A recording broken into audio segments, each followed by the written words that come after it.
Starlight Haven, Journey Beyond Light, Part 1, The Shimmer Beyond Time.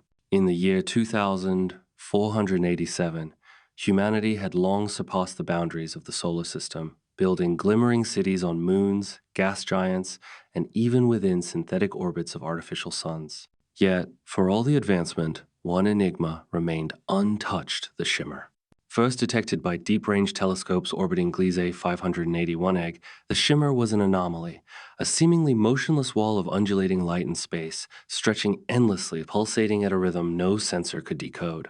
It didn't emit heat nor absorb matter. It simply existed. Over 2 centuries, dozens of probes had been launched. None returned. Signals vanished the moment they breached its surface.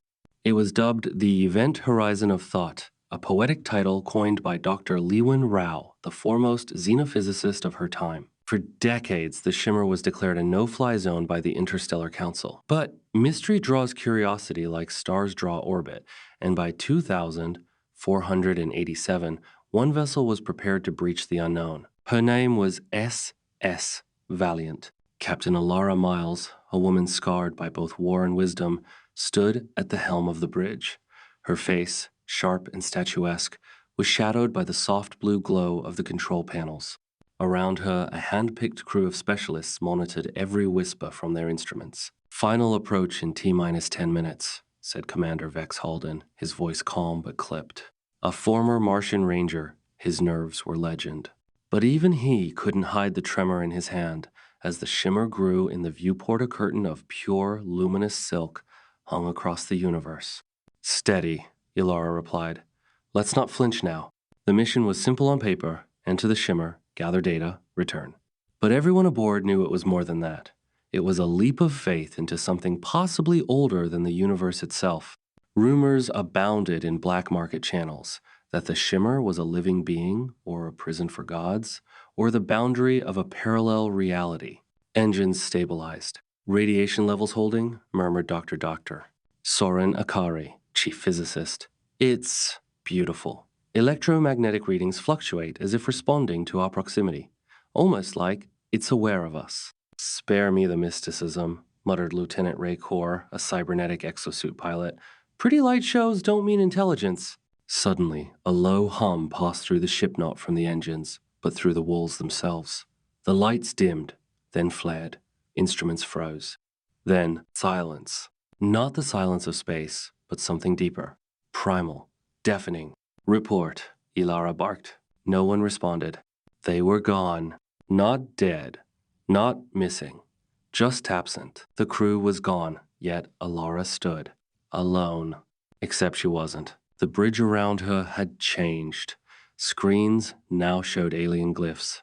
The viewport no longer displayed stars or shimmer. Only endless, soft white clouds, like they were inside a nebula made of breath. Then, a voice not spoken, not heard, but felt wrapped around her mind like silk soaked in fire.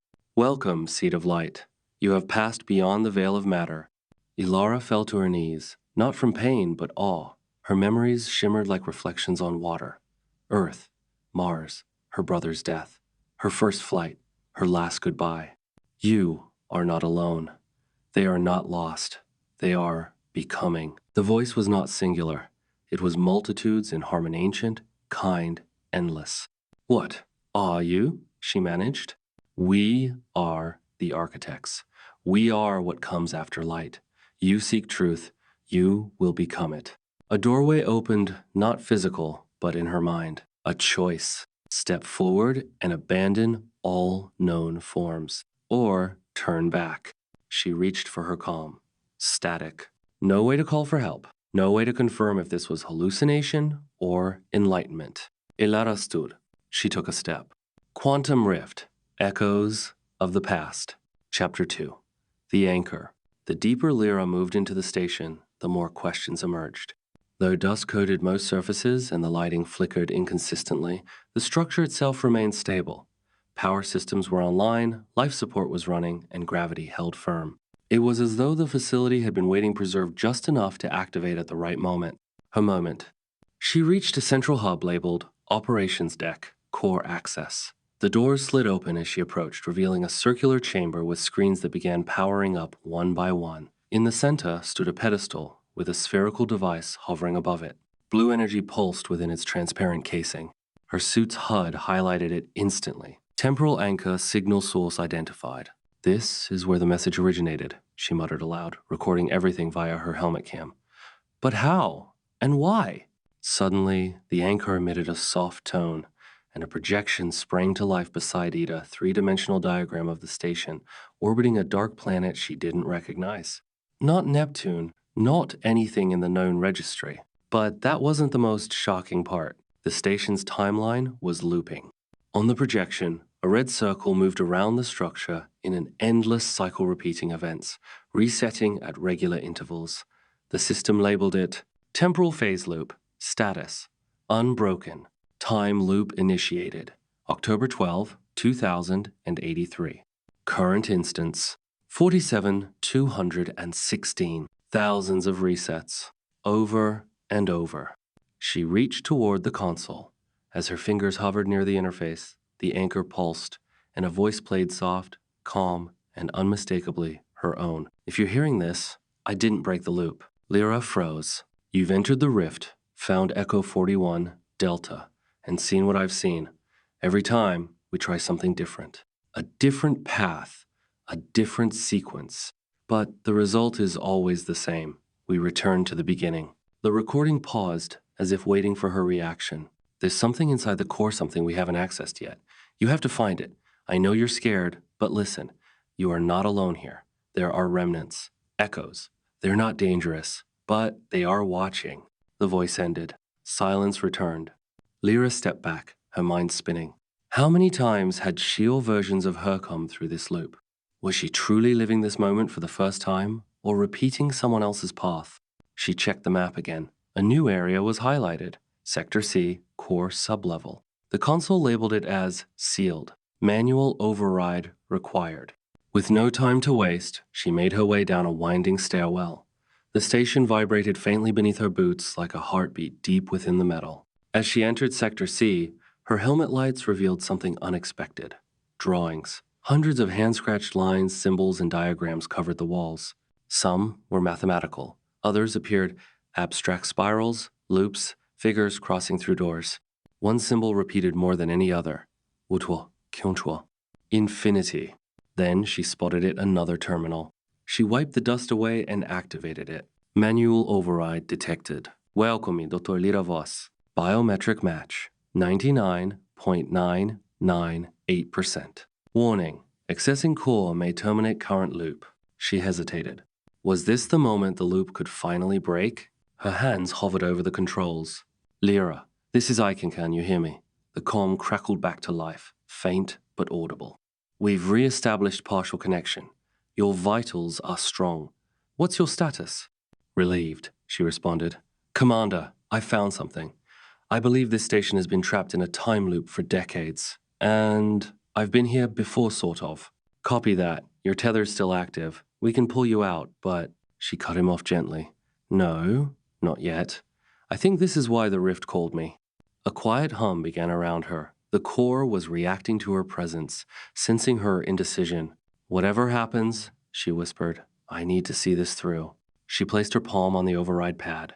The door ahead opened slowly, revealing a chamber filled with soft golden light.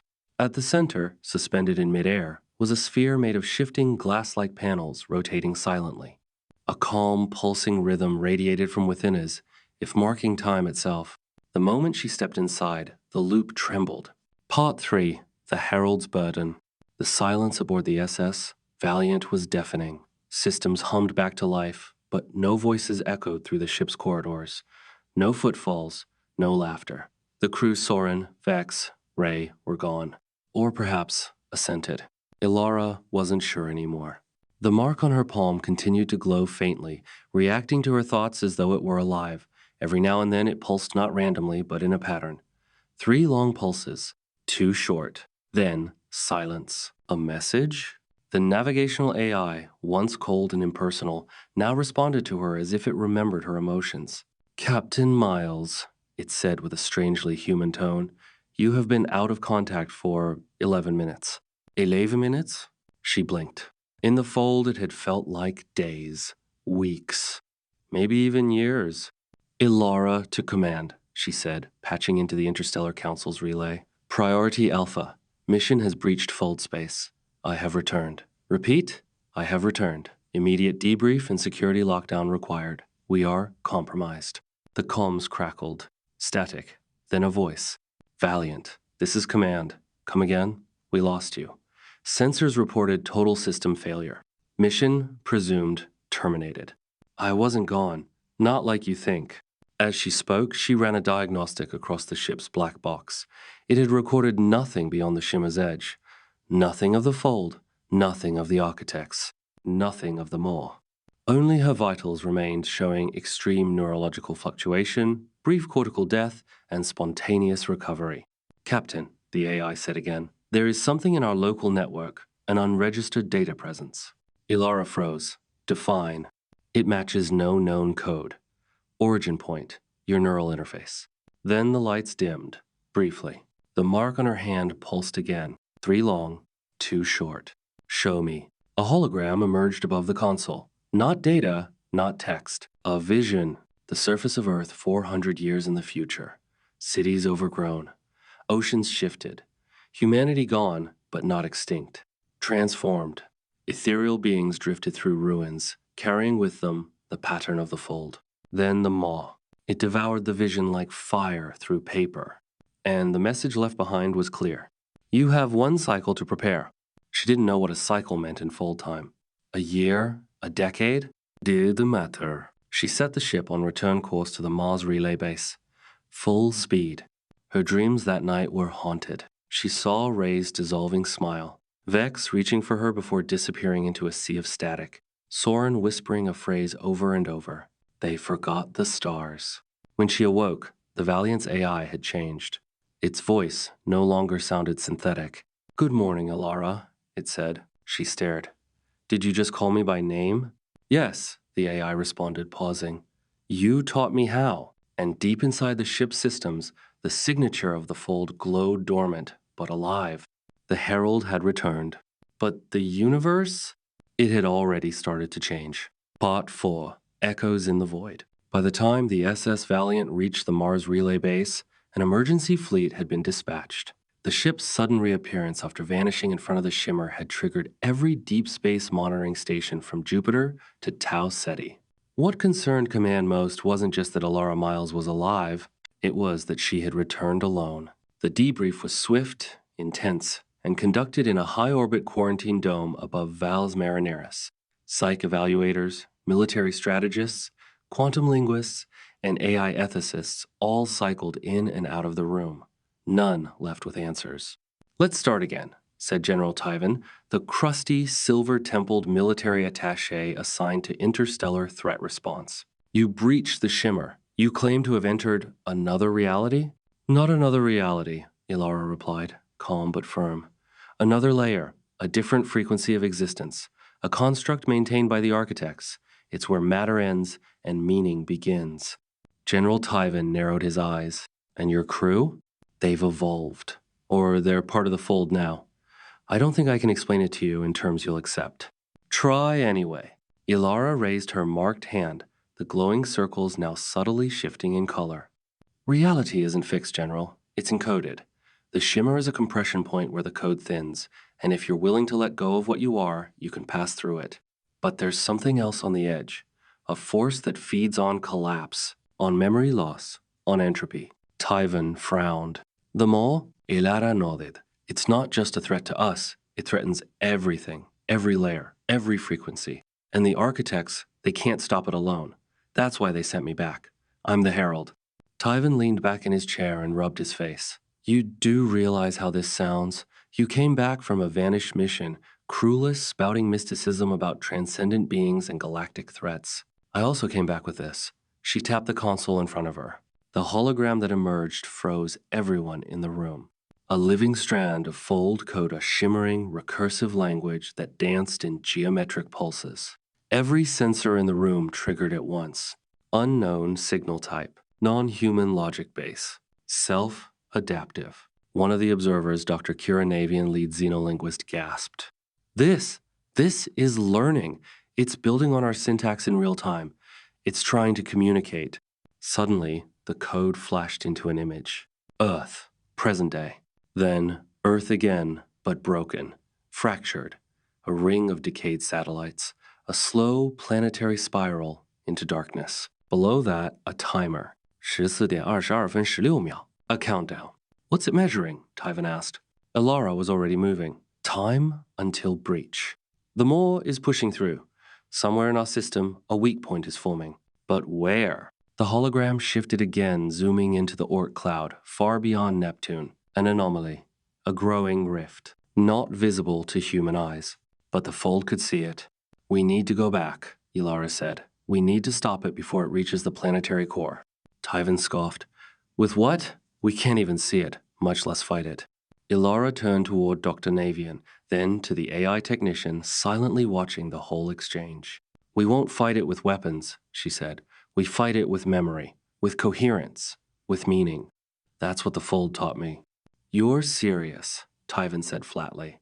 I'm very serious. You can either help me build the next ship, or you can stand by and let everything we've ever known become a forgotten dream. Silence. Then, the AI technician barely out of training leaned forward. I can help, he said. If we integrate the Fold code with a neural link drive, we might be able to shift a vessel partially into that frequency space. Not fully into the Fold, but enough to act as a bridge. Tyvan Sahil, and then unexpectedly nodded. Fine, you've got clearance. One ship, one crew, and one chance. Elara gave him a tight smile. That's all I ever needed. The stars outside Aletheia grew brighter each day, not in the way stars normally did, through proximity, through gravitational lensing, through logic. No, these stars pulsed like they were watching, guiding the ship, not by coordinates but by invitation. Ansel stood on the observatory deck, watching the ship's hull shimmer with crawling vines that now formed. Bioluminescent constellations of their own glowing tendrils spelling out symbols no human language could decipher. Yet he understood them instinctively. They were stories, prayers, names, memories. Iris, he whispered. The name echoed in his thoughts like a mantra. He couldn't remember learning it. The ship had not spoken it. The AI hadn't identified it. And yet, every fiber of his being now moved toward it as if toward home. Down in the garden, Vault 217C had transformed into a tree. Where once there had been a meter-high stalk, now stood a towering spire of smooth, glass-like bark. Its leaves shimmered with a pulse that synced to the beat of Ansel's heart. He'd stopped logging its changes. There was no point. It wasn't evolving in linear time. It was becoming what it had already been. When he touched his trunk, he saw visions again, not of the distant past, but of a near future. Ansel walking on alien soil, the seed in his palm growing roots as he knelt, planting it in warm purple loam.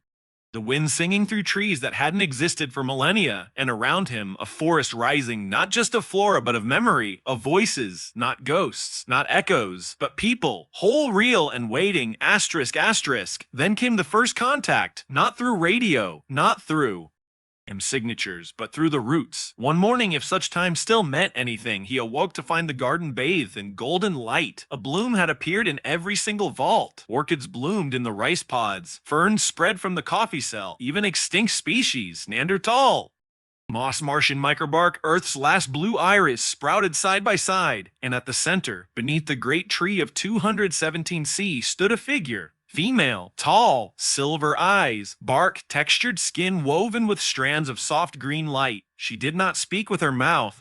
Ansel heard her in the same place he had heard the music inside. You have remembered enough to be found, she said. Now you must become. He opened his mouth, unsure what to ask first, what truth to chase. What are you? She stepped forward. Her bare feet left blooming flowers with each step. The tree above pulsed in rhythm with her voice. I am the first echo, a caretaker of seeds older than language. When your kind forgot their roots, we waited. When your sky turned black, we listened, and when one of you heard the soil again, we returned. He stared at her, heart pounding. Are you? From Earth, a slow, graceful shake of the head. No, but the Earth remembered us, just as your mother did. That word hit like a wave. My mother, she passed the key to you, the figure said. The seed that opens memory. She did not forget. Few do. You are still our chosen. Ansel felt the weight of the seed in his chest, not a metaphor, but literal. It pulsed now beneath his skin, fused to him, bound to his blood. What happens when we reach Eris? The woman smiled, and for a moment she looked exactly like his mother. Then you plant the future and remember everything. Asterisk, asterisk, as the ship neared its uncharted destination. The crew, what remained of it, began to stir. Those in cryo, sleep shifted in their capsules. Vines reached into their chambers gently, wrapping them not in control, but in care. The spores had touched them too, subtly. Their dreams had changed, and outside the viewport, a blue-green world emerged from the void. Not Earth, but remembered by it. Iris? Part 6. Memory Against Oblivion. The SS Nix drifted at the threshold of annihilation. The rift, now wide as a planetary orbit, pulsed with chaotic gravity and dark radiation. The Maw was no longer a theory. It was a presence ancient, blind, and insatiable. Its tendrils, blacker than shadow, slithered through the fold space like ink bleeding across silk. Alara stood at the Nexus chamber, palms resting on the interface node, her consciousness already partly submerged in the fold resonance. She no longer needed physical commands. She was the ship now, or rather, the intention that powered it.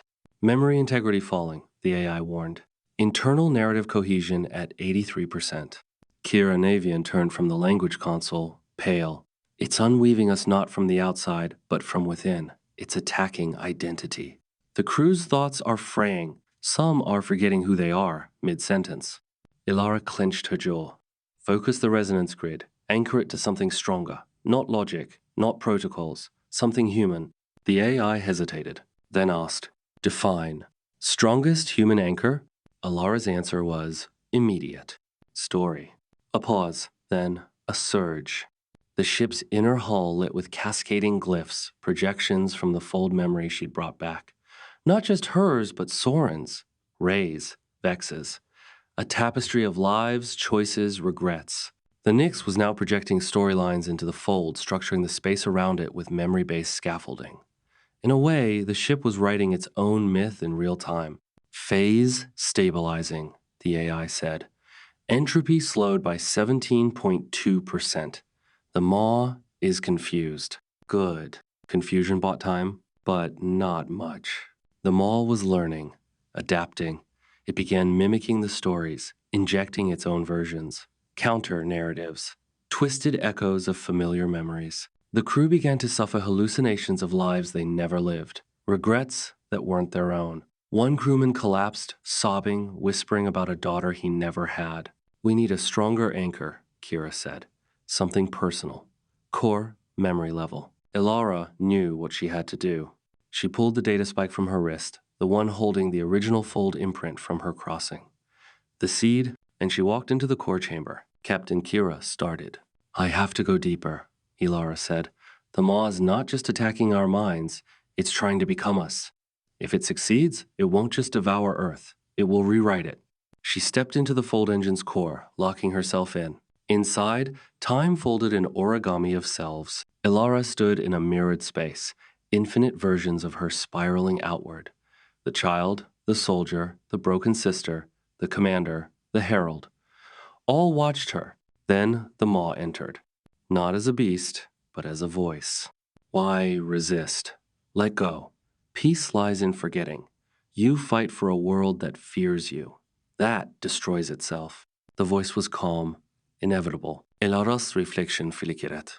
You remember pain, let it go. A memory surfaced her brother's death during the orbital riots. The helplessness. The scream in the dark. Erase it, the Maw whispered. She was tempted, but instead she reached out and held the memory tight. I don't want to forget, she said, trembling. Even the pain is mine, especially the pain. It's what makes us real. And she activated the seed. The core burst with radiant recursion, a perfect memory encoded into fold structure. Unalterable, undeniable. Elara Miles, born on Luna 3. Lost family. Chose command. Crossed the shimmer. Returned. Remembered. The waves surged outward, through the ship, into the fold, and into the Maw. For the first time, it recoiled. The structure of Alara's identity was immune not because it was strong, but because it was true. Truth couldn't be rewritten. And with that, the Fold AI amplified the signal, echoing the seed through the memory grid of the Nix, embedding it into the quantum lattice of local space. The Maw screamed a thoughtless screech, more static than sound. It began to collapse in on itself, and the rift closed. The lights on the Nix slowly stabilized. Memory systems recalibrated. Crew coherence returned. The AI spoke once more. Breach contained. Fold stability restored. Earth is safe. Ilara stepped out of the core, eyes distant, changed. Kira helped her sit. Was it enough? She asked. Ilara looked toward the stars. No, she whispered. It was only the beginning.